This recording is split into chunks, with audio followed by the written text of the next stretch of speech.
Meeting someone new here today on the website. We're out in Brewerton, actually Baldwinsville, New York, with Pat Abold.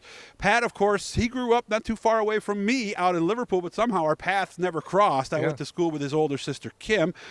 He started racing snowmobiles at age 12, did that for 10 seasons before moving to pure stocks and enduros in the mid-'80s, 84 specifically. Actually won one of those big enduros. You know, remember the pictures you used to see from Fulton with all those cars out there? He was the one doing those. Went to Oswego first in 89, won his first race a year later. Along the way, won the championship in 92, won 3 ISMA championships, went to Silver Crown in 96. If you remember the old Thursday Night Thunder show on ESPN, he actually won one of those races, did sprint cars on asphalt, ran Syracuse in 97, tested a cup car, never got a chance to actually race it. So you talk about a guy who's done a lot of things. Pat Abold is that guy. And again, I just met him 5 minutes ago. How we doing, man? I'm doing great. How's life these days? What's keeping you busy? Life's really good. Grandchildren are keeping us busy. We're having a blast with them. So, just winding down my career with the businesses, and Jeffrey's taking over there a little bit, and everything's good. Yeah, and your son still races, right? He is. We're running a super modified at Oswego Speedway. He's doing great. I'll have to make sure I get him next on the list then. So we'll get that one down the road. So, and I didn't know this because I kind of heard about you guys because I went to school with Doug Hevron, graduated. Didn't know him from racing, knew him from other things. But I didn't know you guys actually started in snowmobiles. And you said that was your dad who kind of made that happen. Yeah, he started racing snowmobiles. He didn't really drive them. He grass dragged a little bit, but he had riders for him. He started with Scorpion snowmobiles in the late 60s. Went to Rupp, and then Articat hired him, and he was actually on their R&D program for, 5 or 6 years, and he had a big sponsor and a sponsorship through Articat Factory Direct in the early 70s. So we traveled all over the Northeast racing snowmobiles. In fact, he just was inducted in the Eastern Snowmobile Hall of Fame last week. Congratulations. And didn't they race those at Syracuse, too, on the mile? They did, yeah, back in I think that was 74 and 75, actually, Jill Villeneuve. So a little before your time, then. Yeah, well, I was actually racing juniors. I ran the mile at 12 years old, yeah. I didn't know they did that back then. Yeah. What was that like first time? Is it because you were still new at age 12? Oh, yeah, that was my first year snowmobile race in 1975. So, yeah, I got a shot at Syracuse back in the 70s. Yeah, and Villeneuve, he was a big name in that. Not a lot of people come from snowmobile into other forms of racing, or did they back then? They did. The Villeneuves, obviously Gilles Villeneuve went to Formula One.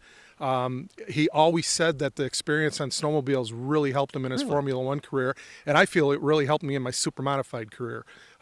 They were very fast, very agile, and they taught you speed, and I felt safer when I got into super modified, so I think that helped me. Of course, before he got into supers, he did a little time on the dirt. How did you end up in a pure stock at Brewerton and Fulton and doing those enduros and things? Well, we lost our sponsorship in the early 80s, 82. Articat filed Chapter 11, and I was kind of bored. Oh, really? I wasn't racing for a couple of years, and I still wanted to race.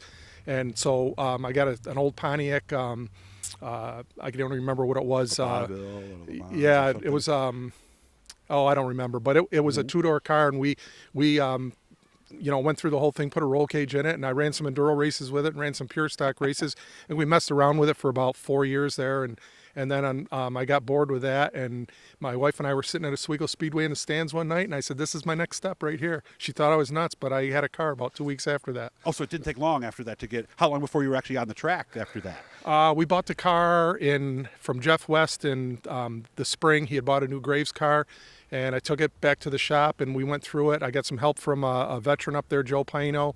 He helped us put the car together, and I was racing at mid-season. Wow, I think I ran 5 or 6 races at the end of the season there. And that was since 89, right? That was in 89, yep. And then you won the next year. Was that commonplace back then for people to win that quickly when they were new? I'm sure there was people that won quickly. It wasn't like I had a lot to adapt, from the snowmobile racing. So I was already used to it. Huh? We were racers already when we went there. And we bought a new Graves car from Freddie Graves, actually. And that was the hot ticket at the time. And I think it was the 4th race into the 1990 season we won a race. And when did ISMA come about? Was that right away almost? We started running ISMA races. We ran some ISMA races. Actually, the last race of 89, we went to Jennerstown, and I finished 4th in that race. Wow. My first ISMA race. And then we ran, I think, a half a dozen ISMA shows in 90, and then we started running the whole tour in 91, along with all the Oswego races. 92, 93, and 2005 were his championships in ISMA. Did people use the same car back then and just put a wing on it, or was it a different car? Yeah, we used the same car. Okay. In fact, we won... I think I won 9 out of 13 races at Oswego in 92 when we won the championship. Wow. That's a lot. And we ran the same car, same engine, everything the whole year. and won both championships with the same car. Just put the wing on it and go. Yeah. When did Silver Crown come about and how? In '96, it was through Irish Saunders and Hoosier Tire. They hooked me up with Hoffman Auto Racing. I ran 2 races in '96 for them. I ran Phoenix and the Copper Classic in Richmond, Virginia. We had a really good run in Richmond, Virginia there. I think I finished 4th there. And then we came back in '97 and won the opener at IRP, the Coca-Cola 100. Big race. And I ran 4 Silver Crown races for them that year. I won 2 of them, and I got 3rd and 4th in the other 2. Had to be fun at that historic track, right? Oh, it was awesome. I mean, it was just, you were racing, they had 60 cars show up for 25 spots, and you were racing with the who's who. I mean, they were all there. And this was Thursday Night Thunder time, too, wasn't Yes. it, about that? Yeah. How cool was that? Because this was probably your first time racing on national TV, right? That was my first national TV show. Yeah, that was really cool. Dave Despain was calling the race that night, so yeah, it was a big deal. Bob Jenkins and Dave Despain. And you actually won a TV race. Yeah, that was on live TV. Yeah. That had to be really something. I mean, It how cool was. was that for your family and everybody? Oh back yeah, home, they were all right? back home here watching it. I had calls from all over the country after I got back from that. Yeah. And then you did some sprint cars on asphalt, but not the ones we're thinking of. This is the USAC cars, right? Same sprint cars, but they just run non-wing. They're USAC sprint cars. So yeah, Okay. we ran all over. I ran the whole season, for points in both '97 and '98. Okay. Are they different? Because the USAC has a longer wheelbase, right? Well, the Silver Crown car has a longer wheelbase, but the USAC sprint car is pretty much the same as the sprint cars you see that run the wings all over, the Auto Value sprint cars and the ones down in Florida. Do they drive differently? Without a wing, they definitely drive differently. No, I when you meant a don't have USAC downforce. versus an actual sprint car, non-winged on asphalt. Are they two different animals, or are they close enough? They're very close. They're very close. Okay. Got a chance to test the Cup car, but unfortunately never got a chance to drive it. How come? Yeah. Well, Andy Graves, the week I was supposed to go down and start doing some testing for Terry Labonte, Andy Graves got hired by Toyota TRD, and he's still with them today. So that I guess he opportunity made the right went call. away. Huh? Yeah. Okay. Actually got your IndyCar license, too. I did. I got my IndyCar license at Phoenix in 1997. That was a deal that certain drivers were invited through Indianapolis Motor Speedway. To Because get that. IRL was new still, right? And Yeah, still the wanting IRL was American new. drivers, not Formula Exactly. One cast-offs. Right. basically. They were looking for the American drivers, and it very quickly became a money game again. And never got behind the wheel of one of those officially No, I never either, huh? raced one. Ah, it's too bad. All right, your sister Kim wants to know, what was your favorite win? I would say my favorite win was probably the first super modified win. That very first one in Yeah. 1990. Yeah. Okay, because it was what it was. Well, right? you were racing against the who's who of super modified back then. All the great names: Bentley Warren, Eddie Bellinger, Steve Gioia, Joe Gosick, all those guys.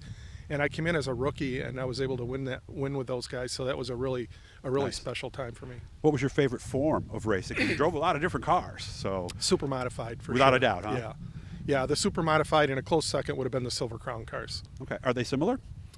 No, they're not. They're just. The Silver Crown was a deal where you're racing with all the best drivers in the country, and it was a really cool venue. Yeah, because the super modified, because I've talked to enough people, you tell me, they say it's kind of its own animal. It is, but the super modified drives like a Cadillac compared to the Silver Crown cars and the sprint cars. Why? What do you mean? It's just stuck to the track a lot Oh, better. I see. Yeah, and you're driving with no downforce whatsoever in the Silver Crown cars and the sprint cars, and at high speeds and high power. So you got to manhandle them every now yeah, and then, huh? you've got to handle those cars. And when they kick out a little bit, it's not the same as the super where it's easy to overcorrect, right? Right. All right. What's the future hold? I mean, you're racing with your son. Yeah, I'm racing with my son. We'll race as long as he wants to race. I'm still really into it. I'm enjoying the design and the engineering part of the car and working with him. He's had some success. He won the International Classic in 2016. He's won a handful of races, and he's won the Star Classic with ISMA. So he's won some big races already, and it's been a lot of fun. We build the car together. We do our own thing, and so it's been nice. fun. Well, thanks for having me out. I appreciate it. Like I said, I didn't know much about Pat. I heard his name here and there. And if you went to Liverpool High School in the 70s, there was a lot of people there you didn't know. It was just the biggest school. Well, I was in the around, so- 70s. I was in the 80s, but Yeah, that's what I mean. But it was 5,000 kids in the school back then. Yeah, it Hit the was. Blue E, guys. Subscribe. Every time we're talking to somebody cool, if you got requests, send them to me, Doug at Doug's Dirt Diary. Pat, thanks for having me out. I really enjoyed this. thank you.